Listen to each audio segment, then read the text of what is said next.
The reason I've stayed at Microchip is mostly to do with the culture. I really enjoy the people that I'm working with.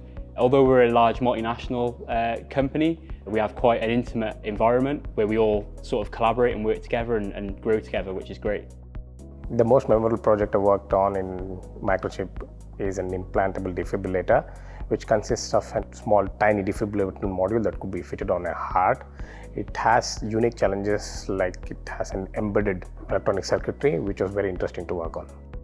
Language barrier is not an issue because we have lots of people in our team coming from different origins actually, and we have different native languages, but communication still is the key. It's not what you say, it's how you say it and how you communicate it.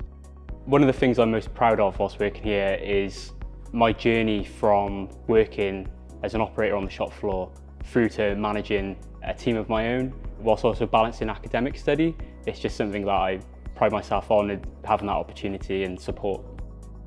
You can take up more roles as it suits you, so there is opportunity to lead in multiple directions. You can choose managerial options or you can focus on technical aspects, and because there are a wide array of projects that Microchip is working on, you can pick and choose from a different projects, and that's really beneficial in terms of keeping oneself interested and maybe defining their goals for the future.